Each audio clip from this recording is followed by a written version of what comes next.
Selamat pagi, siang, dan malam bagi teman-teman yang melihat ini. Perkenalkan, nama saya Muhammad Hanif Amirul Lutfi, NIM 21005331068 dari Universitas Udayana, Fakultas Teknik, Prodi Teknik Mesin. Di sini saya akan menjelaskan tentang casting proses. Yang pertama itu cupula melting. Merupakan cara atau metode dalam pengecoran yang memasukkan tungku perapian dalam bentuk tumpukan.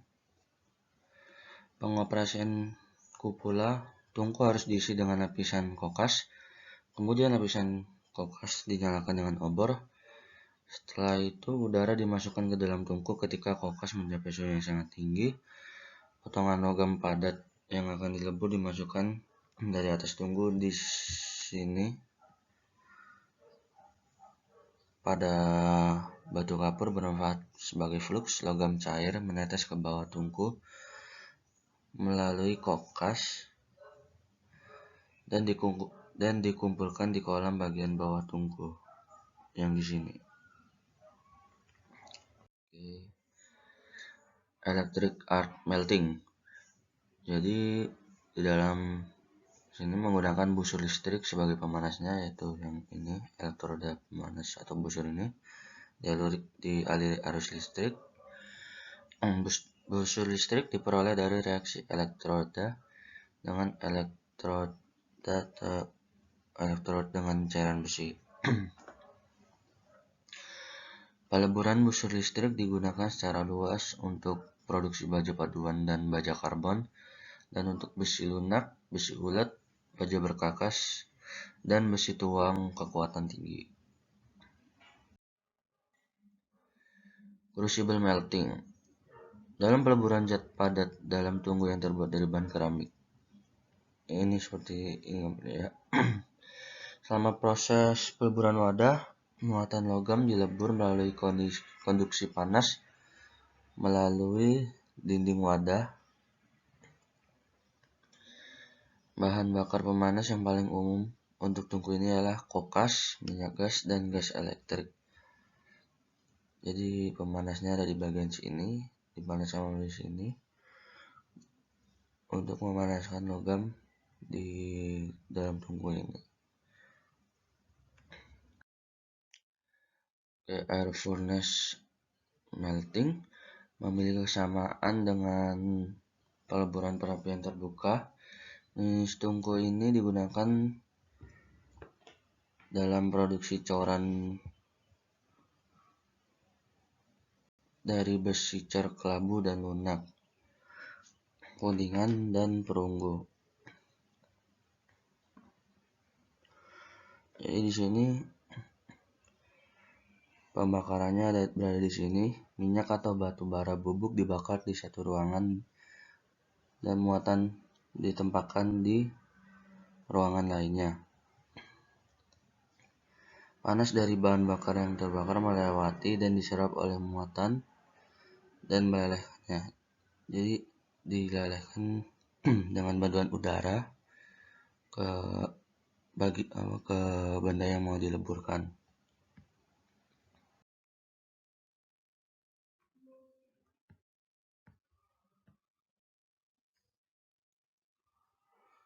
Induction melting high frequency and low frequency. Dengan metode ini, arus listrik bolak-balik dalam kumparan menciptakan medan magnet yang menginduksikan arus listrik sekunder yang sesuai dalam muatan logam.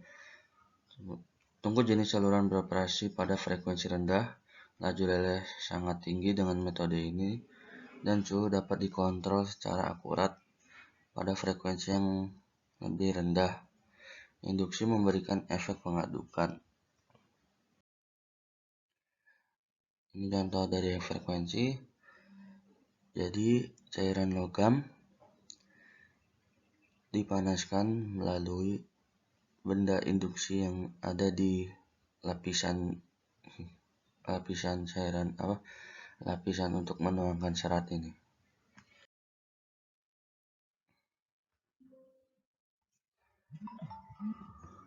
open heart melting. Metode ini yang digunakan dalam produksi baja dan besi tuang juga digunakan untuk memasok logam cair untuk operasi pengecoran. Logam dalam tungku dipanaskan oleh nyala api yang melewati muatan. Nyala api berasal dari pembakaran gas, minyak, tar, atau batu bara yang dihaluskan. Atap tungku yang rendah memantulkan panas ke bawah logam tungku. Jadi bagian yang ingin dipanaskan di sini. Di sini adalah pemanas untuk udaranya, diputar lewat di sini, terus kembali, kemudian dipanaskan kembali. Pouring. Logam biasa disadap dari tungku peleburan ke salah satu sendok yang dituangkan oleh gravitasi ke dalam cetakan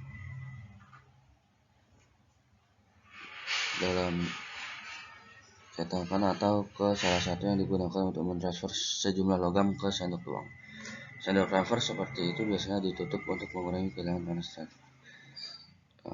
Ada 3 jenis sendok tuang. Yang A ini dengan bibir terbuka standar. Kedua, sendok tuang yang untuk menuangkan ini ada batang penghentinya untuk menggunakan nozzle-nya.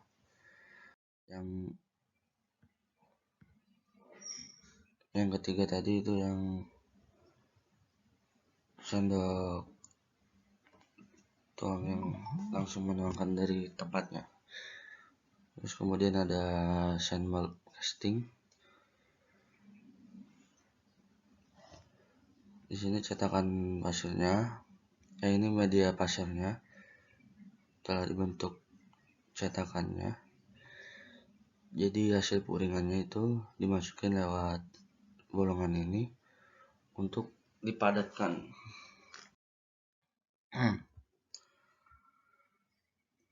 Terus di sini ada green casting, sama seperti sand casting tadi, campurannya dari pasir hijau. Campuran green castingnya itu dari pasir, biasanya silika, 6-8% pengikatnya tanah liat, 2-3% air dan zat aditif berupa batu bara laut, pati, dan selulosa. Dry sand casting merupakan pengecoran dengan media cetak pasir kering yang prosesnya sama dengan sand malt casting. Biasanya cetakan dipanaskan hingga ke 300 derajat Fahrenheit atau bisa dikonversikan menjadi 150 derajat Celcius. Bisa juga lebih tinggi daripada itu dengan memanggang atau menggunakan udara panas memaksa sampai sebagian besar uap air diuapkan. Sand malt casting, dalam proses ini pasir cetakan dicampur dengan fenolik atau resin plastik setting lainnya, baik dalam bentuk cair atau padat dengan katalis. Campuran saat digunakan kering dan mengalir bebas. Pola yang membentuk cetakan pasir dipanaskan hingga sekitar 400 hingga 600 derajat Fahrenheit atau bisa dikonversikan menjadi 200 hingga 300 derajat Celcius dan dijepit ke wadah pasir yang kemudian dibalik menjatuhkan pasir ke pola yang dipanaskan. Jadi yang gambar ini, bahan bakar pemisah silikon disemprotkan pada pola yang telah dipanaskan sebelumnya. Yang B, pola yang sudah dipanaskan kemudian dibawa ke dalam box yang berisi campuran pasir resin. Yang C, pola dibalik dan dijepit ke bagian atas kotak pembuangan. Terus yang di D itu kotak pembuangan dibalik, pasir jatuh berlawanan dengan pola dan dipanaskan lebih lanjut untuk waktu yang singkat. Yang E itu kotak pembuangan diputar ke atas dan pasir yang tidak bersentuhan dengan pola panas atau di dekatnya.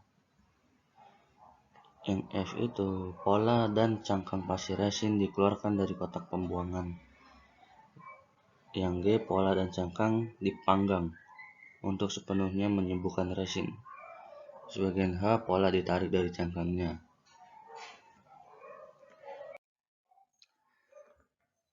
Loss foam casting.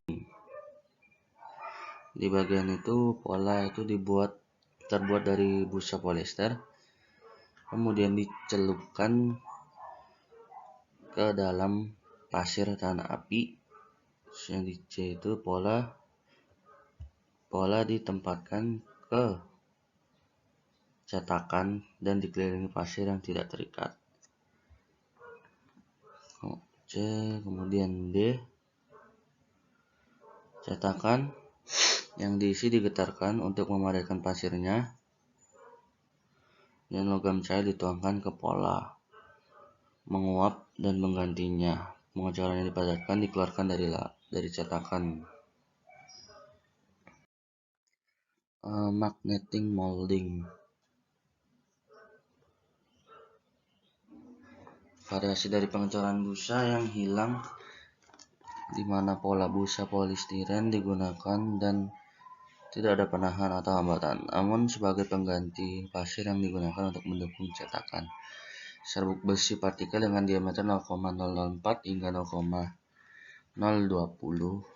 in atau 0,1 hingga 0,5 mm digunakan. Besi ini dipadatkan dengan cara menggetarkan labu dan kemudian dimagnetisasi dengan medan magnet untuk menahannya selama penuangan. Process casting atau vacuum molding. Proses lain yang menggunakan pasir lepas untuk membuat cadangan cetakan. Dalam hal ini pasir ditampung di antara dua lembaran plastik yang salah satu berbentuk rongga cetakan. Ada dua pasang lembaran yang diisi dengan pasir. Satu untuk setiap tengah cetakan. Sebuah ruang hampa ditarik di antara setiap pasang lembaran untuk menahan pasir. Lembaran plastik di luar yang menahan pasir fleksibel dan pada dasarnya rata dan tidak perlu untuk dibentuk. Semen molding ini hanya melibatkan penggunaan sekitar 10% semen Portland yang ditambahkan air sebagai pengikat untuk cetakan pasirnya. Campuran pasir, semen, dan air itu dibentuk menjadi bagian cetakan segera setelah pencampuran, tetapi pengeringan penuh membutuhkan 24 hingga 72 jam. Kerugian dari kekuatan tinggi dari cetakan pasir semen adalah cetakan tersebut cenderung untuk menghasilkan gaya susut, dan beberapa bentuk dan bahan pengecoran mungkin rentan terhadap robek. Loam molding. Loam molding ini cocok untuk cetakan yang besar, berbentuk lingkaran. Pola tidak digunakan. Rongga cetakan dibuat mendekati bentuk secara manual menggunakan struktur batu bata dan kayu untuk menahan pasir. Jadi di sini ada panahan tengahnya. Ini balok kayu untuk membuat cetakan di atasnya ini. Ini pasir untuk membuat cetakan. Flashless mold casting. Proses produksi pasir hijau yang tinggi.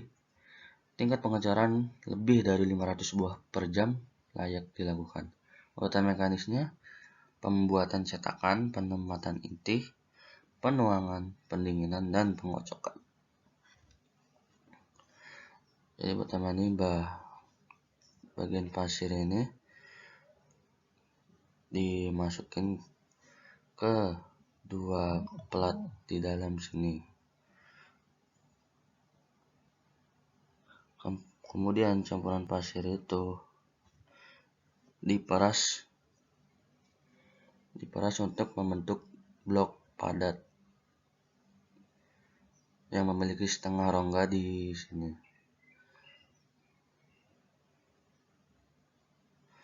Kemudian pola yang sebelah kanan ditarik sehingga blok cetakan yang baru itu terbentuk dan dapat dipindahkan. Seperti ini.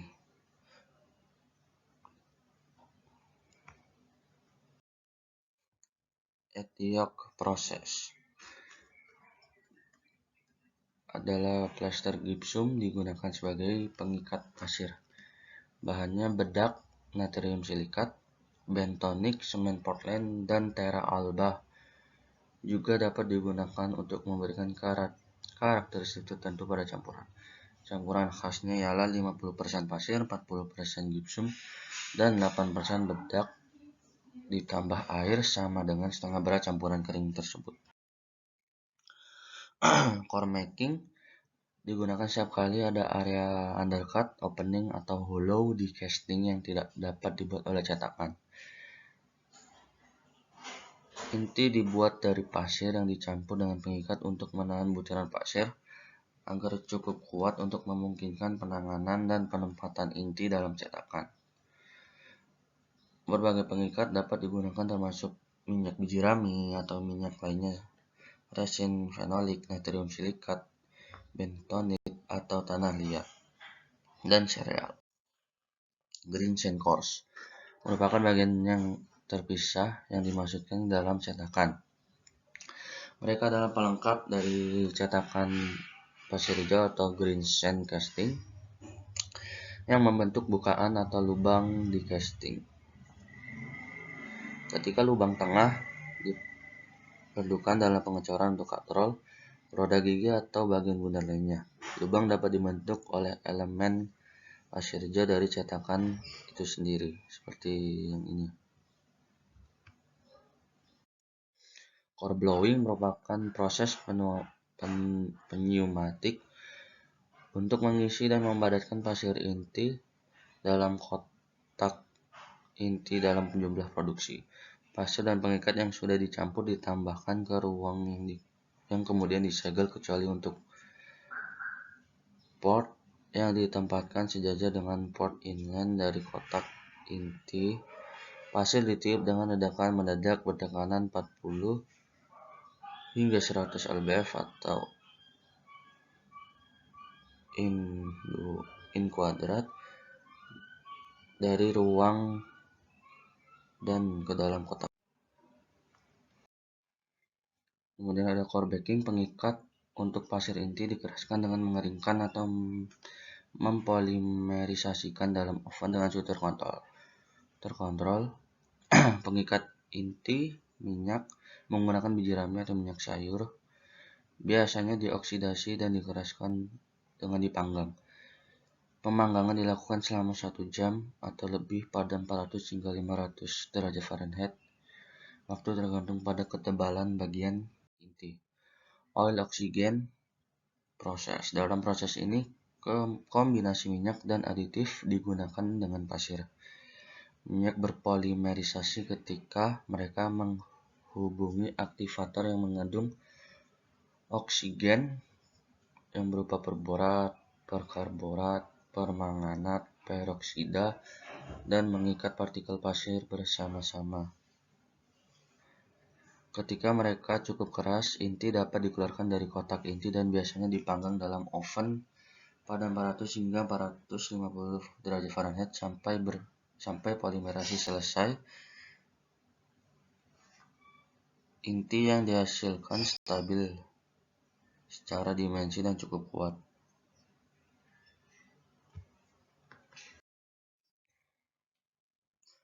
Furan no-bake core process. Furan adalah keluarga resin termoset yang ketika diawetkan bertindak sebagai pengikat untuk pasir. Perawatan berlangsung pada suhu sekitar dan dimulai ketika 2 atau lebih komponen pengikat dicampur bersama dengan pasir inti. Perawatan cukup lambat sehingga campuran pasir dapat mengalir dan dapat dikerjakan untuk jangka waktu tertentu, sehingga kotak inti dapat diisi. Carbon dioxide proses. Proses ini menggunakan 3 hingga 6% natrium silikat sebagai pengikat untuk pasir inti. Pemadatan pasir di dalam kotak inti adalah dengan cara ditiup atau cara konvensional lainnya. Inti kemudian disimpan selama 24 jam atau lebih, sementara pengerasan silikat berlanjut, menghasilkan kekuatan inti sebesar 100 hingga 200 lbf per in kuadrat. Tidak diperlukan pemanggangan. Operasi dapat dilakukan pada suhu. Sand mold method terdiri dari ramming, beach molding, floor molding, pit molding, machine method. Ramming atau pengepakan pasir dalam cetakan, rammers yang dioperasikan dengan tangan pneumatik juga digunakan. Pukulan tangan adalah padat karya, menghasilkan hasil yang lebih bervariasi dan lebih lambat daripada proses mekanis, tetapi cocok ketika jumlah produksi terlalu kecil untuk membenarkan metode mekanis. Ada beach molding. Pembuatan dan penuangan cetakan dapat dilakukan pada meja kerja di mana ketinggian permukaan kerja lebih nyaman. Floor molding. Biasanya pembuatan cetakan dan operasi pengecoran dilakukan di lantai pabrik. Pasir diaplikasikan berlapis-lapis dan setiap lapisan dirajut dengan hati-hati ke lapisan yang berdekatan. Penggunaan pemadam pasir yang keras dilakukan karena berat pengecoran dan jumlah logam cair yang dituangkan, terutama jika tidak tersedia cetakan besar untuk menampung pasir. Pit molding itu digunakan ketika coran terlalu besar untuk dimasukkan ke dalam cetakan yang akan menahan chop and drag. Lubang diisi dengan pasir yang akan digunakan. Pola tegak diturunkan dan ditekan ke pasir, dan pasir tambahan ditabrak dengan kencang di sekitar. Machine method dibagi lagi menjadi 4: jolt squeeze method, sand slinging, wrap jolt machine, match plate molding. Yang pertama itu ada squeeze method.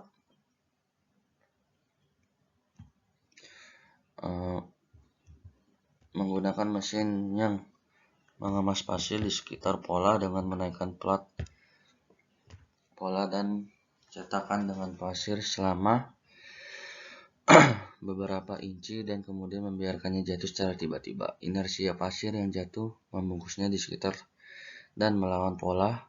Operasi ini diulang sampai kepadatan pasir yang diinginkan tercapai. Sand slinging itu memadatkan pasir cetakan dengan mengayun-ayunkan atau melemparkannya dengan kecepatan tinggi melawan pola di dalam labu atau cetakan tersebut. Gaya sentrifugal dari impeller yang berputar memberikan kecepatan tinggi. Pengoperasiannya cepat dan dapat menghasilkan pemadatan yang seragam. Wrap jolt machine itu mirip dengan mesin pemeras sentakan tadi, tetapi alih-alih menyentak pelat pola dan cetakan, beban menyerang pada bagian bawah dengan kekuatan yang terkontrol pada interval yang tepat. Pelat pola dan labu tidak bergerak ke atas dan ke bawah, tetapi ketukan menyebabkan pasir memadat. Meremas juga merupakan bagian dari metode ini dan dapat dilakukan bersamaan dengan ketukan. Terus ada match plate molding. Pada gambar yang di kanan ini menunjukkan pola pelat korek api yang khas. Ketika pola-pola ini digunakan, bagian atas dan tarikan cetakan dibuat dalam satu proses. Satu, di setiap sisi plat pengisian gravitasi diikuti dengan pemerasan tekanan adalah salah satu metode yang digunakan untuk memasok dan memadatkan pasir. Pasir mengisi cetakan di satu sisi piring. Terus piring menutup labu, labu diputar, dan di sisi lain diisi oleh gravitasi.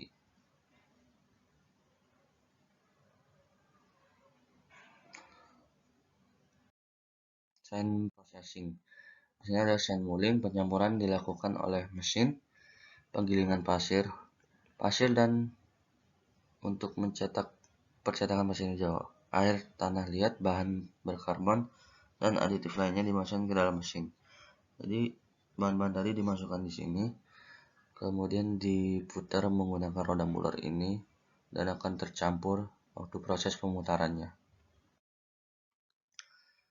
Reclamation of sand merupakan alternatif yang layak, tetapi agak lebih sulit jika beberapa jenis pengikut dicampur.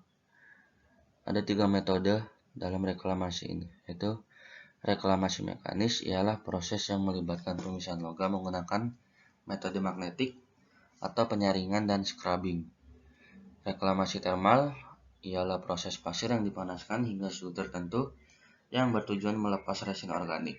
Reklamasi basah digunakan untuk campuran pasir yang terikat dengan silikat. Pencucian air menggantikan siklus pemanasan reklamasi termal yang bertujuan menghilangkan residu silikat.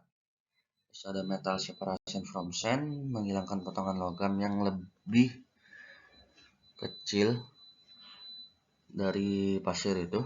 Penyaringan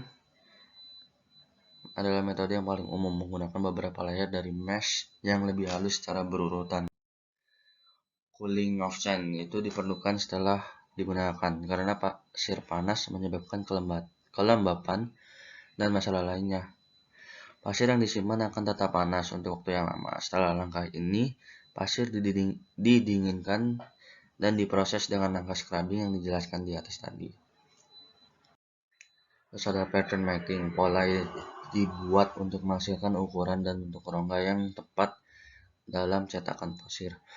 Pola biasanya dibuat dari kayu, plester, plastik, berbagai logam, dan untuk coran busa yang hilang dari busa polisteran. Pola harus sedikit lebih besar dari pengecoran yang akan mereka hasilkan karena penyusutan logam saat berubah dari cair menjadi padat dan dingin hingga suhu kamar. Shake out merupakan operasi yang memisahkan coran dari cetakan pasir. Dengan metode getaran, cenderung menghasilkan tingkat kebisingan yang tinggi dan beberapa mesin khusus menyertakan penutup akustiknya. Core knockout, aluminium dan coran non-ferrous lainnya dituangkan pada suhu yang lebih rendah pada coran besi atau baja dan suhu logam. Mungkin tidak cukup untuk membakar pengikat organik dalam cetakan dan intinya membuatnya lebih mudah dikeluarkan dari coran dalam keadaan terguncang keluar. Ada blast cleaning. Ini merupakan metode cepat untuk menghilangkan pasir sisa dan kerak dari casting setelah diguncang. Ini juga meningkatkan permukaan akhir casting.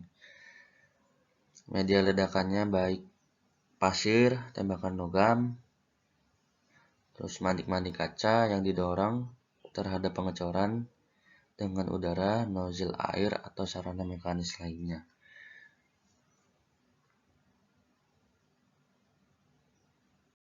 Terus ada tumble cleaning. Potongan-potongan besi berbentuk bintang dimasukkan ke dalam laras dengan coran dan mereka mengikis dan memoles coran saat laras berputar, menghilangkan pasir dan menghaluskan permukaan. Terkadang air dan kaustik juga disertakan untuk menahan debu. Jadi di sini potongan-potongan besinya diputar menggunakan bel di sini dan dimasukkan air untuk membersihkannya. Kemudian ada snagging, menggunakan alat gerinda portable dan bertenaga. Gerinda berdiri stasioner atau gerinda rangka ayun untuk menghilangkan kelebihan logam dari coran secara manual. Terus ada alat chipping tangan termasuk palu pneumatik juga digunakan. Baik, sekian dari saya. Mohon maaf bila ada salah kata. Terima kasih.